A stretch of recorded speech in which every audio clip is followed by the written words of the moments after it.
Good morning guys, আজকে নিয়ে আসলাম লাউ চিংড়ি কিভাবে সহজ পদ্ধতিতে রান্না করা যায়। খুব তাড়াতাড়ি একবারে ফোড়ন দিয়ে লাউ চিংড়ি রান্না করা যায়।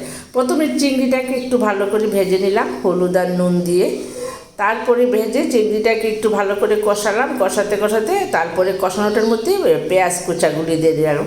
যা আমরা ফোড়নের মধ্যে পেঁয়াজ কুচা দিই সেটা চিংড়ির মধ্যে দিয়ে দিলাম, দিয়ে খুব ভালো করে চিংড়িটাকে পেঁয়াজ দিয়ে কষিয়ে নিচ্ছি। কষিয়ে নেওয়ার পর এখানে আমি দিয়ে দিলাম সমস্ত মশলা, যা মশলাগুলি লাগে একটু ভালো করে কষাতে হবে আগে, যাতে পেঁয়াজ এবং চিংড়ি দুটোই মোটামুটি একটু ফ্রাই হয়ে যায় আর কি। ফ্রাই হলে জিনিসটা খুব ভালো হবে, আর পেঁয়াজটা যখন বাদামি কালারটা ধরবে তখন গিয়ে পেঁয়াজটার স্বাদটা আসে।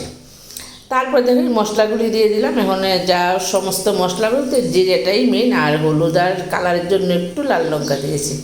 এমনিতে রান্নাটা হয়েছে কাঁচা লঙ্কা বেটে, পুরো রান্নাটাই কাঁচা লঙ্কা বেটে।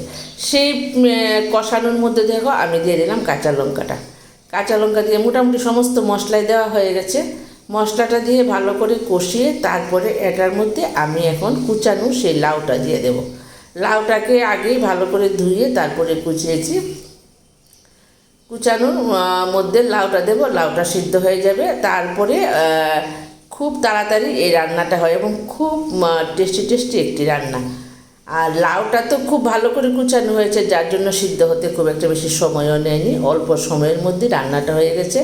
একটু নুন দিয়ে তারপরে একটু ঢেকে দিলাম। ঢেকে দেওয়ার পর দেখা গেল যে একটু পরেই খুব ভালো সিদ্ধ হয়ে গেছে। আর একটু নেড়ে চেড়ে ভালো করে নামিয়ে নেবার চেষ্টা করছি। আর একটু পরেই রান্নাটা হয়ে যাবে, খুব তাড়াতাড়ি হয়।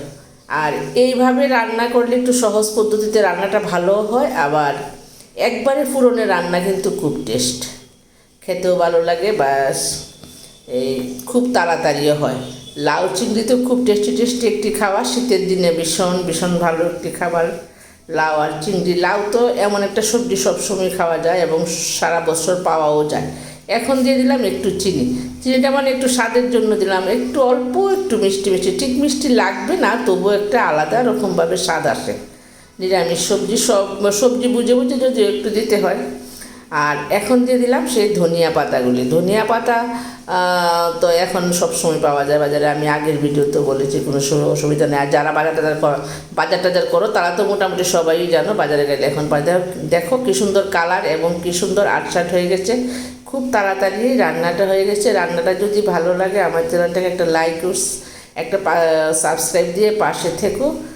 তোমাদের সবাইকে বলছি বাই।